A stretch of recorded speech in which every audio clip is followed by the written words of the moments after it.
కారణం ఏంటంటే కోర్టు నాకు న్యాయం చేసింది. నేను ఎప్పుడు కోర్టుని గౌరవిస్తాను. కోర్టు నాకు న్యాయం చేసింది. నిజంగా ఈరోజు నేను స్పెషల్గా ఆ జడ్జి గారికి కూడా థ్యాంక్స్ చెప్పుకోవాలి. ఎందుకంటే ఆయన నన్ను చాలా గౌరవించారు, చాలా ప్రేమగా మాట్లాడారు నాతో. నేను హార్ట్ పేషెంట్ అని తెలిసి అర్ధరాత్రి 2 గంటలకు నాకు మెడిసిన్ తెప్పించారు. చాలా బాగా చూశారని నన్ను, చాలా బాగా ఇదంతా పేపర్స్ చదివిన తర్వాత ఇదంతా కూడా టీం అంతా కలిసి ఎలా చేస్తుంది అని చెప్పి సో అందరినీ స్టేషన్ బెయిల్ ఇచ్చి విడుదల చేసి నన్ను ఒక్కరిని మాత్రం రిమాండ్ చేయడం జరిగింది. ఈ 10 సెక్షన్లు కూడా మతపరమైనటువంటి విద్వేషాలు రెచ్చగొడుతున్నట్టుగా పెట్టారు కాబట్టి, బలవంతంగా డబ్బులు వసూలు చేస్తున్నట్టు పెట్టారు కాబట్టి, తెల్ల కాగితాల మీద సంతకాలు పెట్టించుకుని పెట్టారు కాబట్టి, ఇవన్నీ కూడా పచ్చి అబద్ధాలని నిరూపించడానికి ఆధారాలతో అదే పాడేరు నియోజకవర్గం, అదే జీకే వీధి మండలంలో, అదే మొండిగడ్డ పంచాయతీలో 11 గ్రామాల ప్రజలతో నిరూపించడానికి ప్రెస్ మీట్లు పెట్టి అభినయ్ దర్శన్ సిద్ధంగా ఉన్నాడు. ఎవరైతే ఇవి నిరూపించగలరో నా ముందుకు రండి, ప్రెస్ మీట్ పెడతాను నేను. మీరు నిరూపిస్తే ఉరి శిక్ష మీరు వేస్తానంటే నేను తలంచుకోనికి సిద్ధంగా ఉన్నాను. అల్టిమేట్గా నేను ఒకటే చెప్తున్నాను, నిజాలేంటో కోర్టులో నిరూపణ అవుతాయి. ఇది జస్ట్ నా మీద అలిగేషన్స్ మాత్రమే, ఆరోపణలు మాత్రమే. నిజాలు ఈ దాడి ఎవరు చేశారు, మేము చేశామా, నా తొన్నోళ్ళు చేశారా, బయటోళ్ళు చేశారు, ఇవన్నీ కూడా నిరూపించాల్సింది కోర్టులో. కాబట్టి కోర్టులో వాదోపవాదాల తర్వాత నేను ఖైదీని కాదు, జస్ట్ రిమాండ్ చేశారంటే ఇంకా నేరము నిర్ధారించబడలేదు. నిజాలు నిరూపించాల్సిన అవసరం ఉంది. కాబట్టి కోర్టులో వాయిదాలకు వెళ్ళాలి. వాయిదాలకు వెళ్ళిన తర్వాత మా అడ్వకేటు పీపీ గారు వాదించుకున్న తర్వాత ఎవిడెన్స్లు ఏవైతే ఉంటాయో ఆ ఎవిడెన్స్లు బట్టి నేను దోషినా నిర్దోషినా, ఈ దాడి బయటోళ్ళు చేశారా ఇంకో చేశారన్నది నిరూపణ అవుతుంది. మీడియా ముఖంగా నేను ప్రజలకి ఇదే తెలియజేయాలనుకుంటున్నాను. Thank you.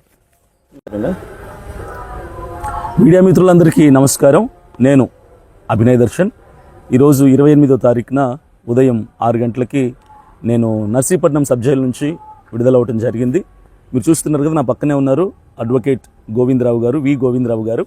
ఈయనే నా కోసం చాలా ఫైట్ చేశారు, చాలా పోరాడారు. కృషి చేసి దేవుని మహాకృపను బట్టి ఆయన నన్ను బయటకు తీసుకురావడం జరిగింది. సో మరొకసారి చెప్తున్నాను, చాలామంది ఈ కేసు విషయంలో అభినయ్ దర్శన్ బయటకు తీసుకొస్తుంది, పలానా లాయర్ అట, పలానా హైకోర్టు అడ్వకేట్ అంటారు, రకరకాల పేర్లు వస్తున్నాయి. అఫ్కోర్స్ రావచ్చు, తప్పులేదు. కానీ అభినయ్ దర్శన్ కేసుని వాదించి టేకప్ చేసి ఈరోజు నన్ను బెయిల్ మీద బయటకు తీసుకొచ్చిన అడ్వకేట్ గారు మాత్రం నర్సీపట్నానికి చెందినటువంటి వి గోవిందరావు గారు. ఈ అడ్వకేట్ గారు నన్ను బయటకు తీసుకురావడం జరిగింది. సో ఈ ఇన్సిడెంట్ జరిగి అంటే నా మీద అటాక్ జరిగినప్పటి నుంచి ఇది 9వ రోజు. అయితే ఈ 8 రోజులు నేను రిమాండ్లో ఉన్నాను ఇదే నర్సీపట్నం సబ్ జైల్లో. దీని మీద చాలామంది పాజిటివ్గా మాట్లాడారు, నెగిటివ్గా మాట్లాడారు, చాలా రకరకాల రూమర్స్ క్రియేట్ అయ్యాయి. అలాగే నేను సబ్ జైల్లో ఉన్నప్పుడు ఖైదీలు నన్ను కొట్టారంటూ కూడా ఒక ప్రచారం వచ్చింది.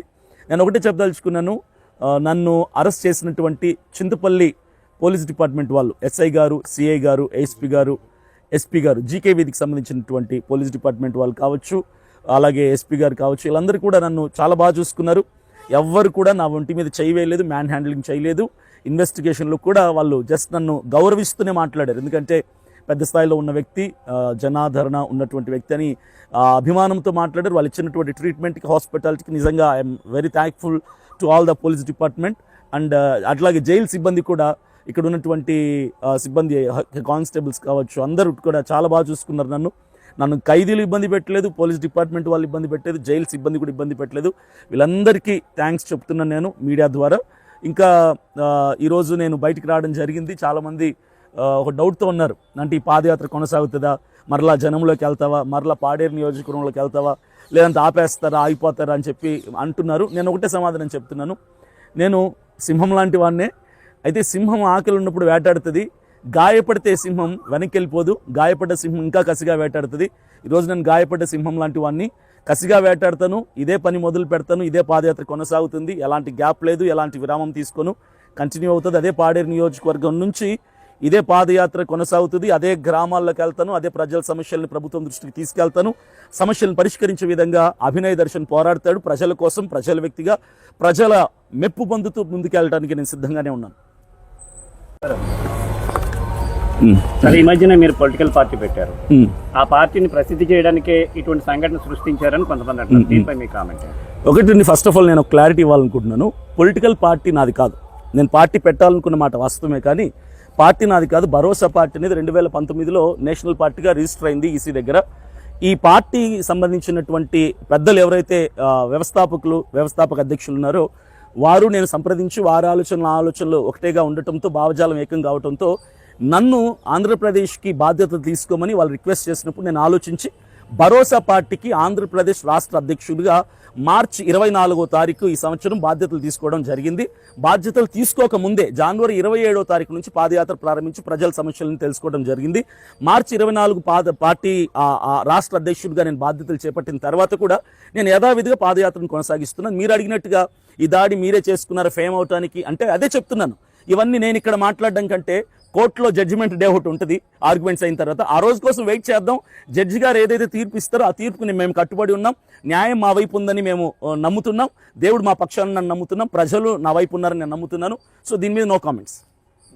పాదయాత్ర ఎక్కడి నుంచి ఎంతవరకు మీరు ప్లాన్ చేస్తున్నారు? యాక్చువల్లీ రాష్ట్రం అంతా అండి, ఏపీ అంతా పాదయాత్ర చేయడానికి మేము ప్రిపేర్ అయ్యాము.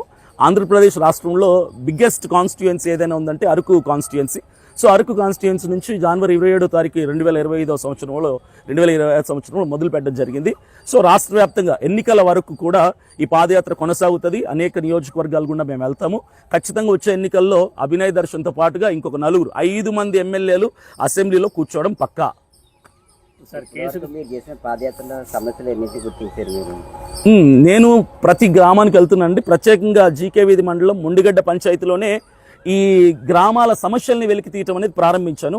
అక్కడ 11 గ్రామాలకు వెళ్ళి 11 గ్రామాల్లో ఉన్న అన్ని సమస్యలు, నీరు లేదు, డ్రైనేజీలు లేవు, గవర్నమెంట్ స్కూల్స్ లేవు, అంగన్వాడీలు లేవు, రోడ్లు లేవు, భయంకరమైనటువంటి పరిస్థితి. అసలు ఇక్కడ మనుషులు ఎలా బ్రతుకుతున్నారో కూడా చూస్తే గుండె రగిలిపోతుంది. రగిలిపోయిన గుండెతోనే ఆవేదనతోనే ప్రజల సమస్యల్ని మనం వెలికి తీసి ప్రభుత్వం దృష్టికి తీసుకెళ్లాలి అని కొత్త ఆలోచన నాకు జీకే వీధి మండలంలో మొండిగడ్డ పంచాయతీలు అడుగుపెట్టిన తర్వాత ప్రారంభమైంది. నీరుతోటపాలెంలో ప్రత్యేకంగా మొదటి సమస్యను అక్కడే నీటి గురించి సమస్యను బయటకు తీయడం జరిగింది. సో మొండిగడ్డ పంచాయతీలను ప్రారంభించానండి. ఖచ్చితంగా అండి, పోలీస్ డిపార్ట్మెంట్ వాళ్ళు నాకు సంబంధించిన పాదయాత్రకు సంబంధించిన ఎక్విప్మెంట్ అంతా కూడా అంటే ల్యాప్టాప్ కావచ్చు, కెమెరా కావచ్చు, మైక్స్ కావచ్చు, లైట్స్ కావచ్చు, నా 4-వీలర్ వెహికల్తో కార్తో సహా అన్ని కూడా వాళ్ళు సీజ్ చేయడం జరిగింది. సో మా అడ్వకేట్ గారు పిటిషన్ వేస్తారు. రేపు వేసిన తర్వాత పోలీస్ డిపార్ట్మెంట్ వాళ్ళు అవన్నీ మాకు రిలీజ్ చేసిన తర్వాత వెంటనే పాదయాత్ర స్టార్ట్ చేస్తాం. Within couple of days, 1 week to 10 days లోపల పాదయాత్ర